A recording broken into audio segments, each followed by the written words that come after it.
News के प्रायोजक है Shahada Islamic mobile app. अभी ऐप डाउनलोड कीजिए, रिव्यू सबमिट कीजिए और ढेर सारे इनाम जीतिए।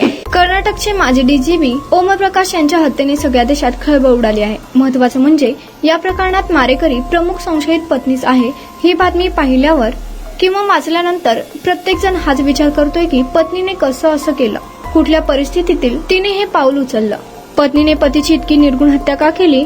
डीजीपीला संपवणारी त्याची पत्नी, त्याशिवाय दोन्ही मुलं मुलगी आणि मुलाने पोलीस चौकशीत माहिती दिली आहे। पण काही गोष्टी अशा सुद्धा आहेत ज्या अजून रेकॉर्डवर आलेल्या नाही। खरं तर याच गोष्टींमध्ये हत्येचं खरं कारण दडलं आहे। या हादरवून सोडणाऱ्या प्रकरणातील इनसाइड डिटेल्स समजून घेऊया। सर्वप्रथम हे समजून घ्या, माजी डीजीपी ओमप्रकाश यांची हत्या कशी झाली। बेंगळुरू पोलिसांनुसार शनिवारी माजी डीजीपी ओमप्रकाश यांनी त्यांच्या पत्नीमध्ये भांडण झालं होतं। त्यानंतर ओमप्रकाश आपल्या कारमध्ये बसले आणि बहिणीच्या घरी निघून गेले। त्यांच्या बहिणीचा सुद्धा घटस्फोट झालाय। ती एका खासगी कॉलेजमध्ये प्रोफेसर आहे। शनिवारी दुपारी त्यांची मुलगी बहिणीच्या घरी आली। ओमप्रकाश यांची समजूत काढली व त्यांना पुन्हा आपल्या घरी घेऊन गेली। घरी आल्यानंतर नवरा बायको मध्ये पुन्हा कडाक्याचं भांडण झालं। त्यावेळी ओमप्रकाश यांच्यावर पत्नी पल्लवीने ओमप्रकाश यांच्या छातीवर, पोटावर आणि हातावर वार केले।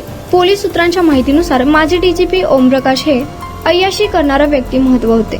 घरी पत्नी बरोबर भांडण व्हायची म्हणून ते आपल्या बराचसा वेळ फार्म हाऊसवर घालवायचे। असं म्हटलं जातं की या फार्म हाऊसवर हाय प्रोफाईल पार्ट्या चालायच्या। सभ्य समाजात वर्जित असलेल्या या गोष्टी पार्ट्यांमध्ये चालायच्या। स्वतः पल्लवीने सुद्धा व्हॉट्सअप चॅटमध्ये ही गोष्ट स्वीकारलेली। नवऱ्याने अनेक महिला आणि मुलींसोबत अनैतिक संबंध असल्याचं तिने सांगितलं होतं।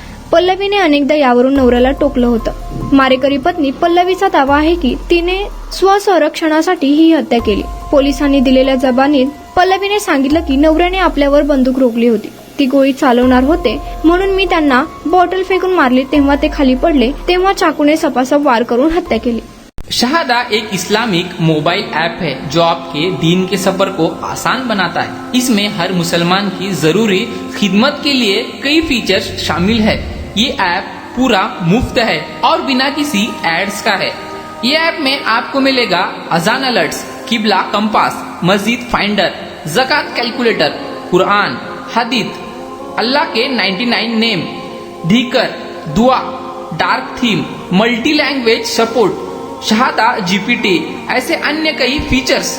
तो अभी ऐप डाउनलोड करने के लिए QR कोड को स्कैन करिए, रिव्यू दीजिए और कई सारे इनामात जीतिए।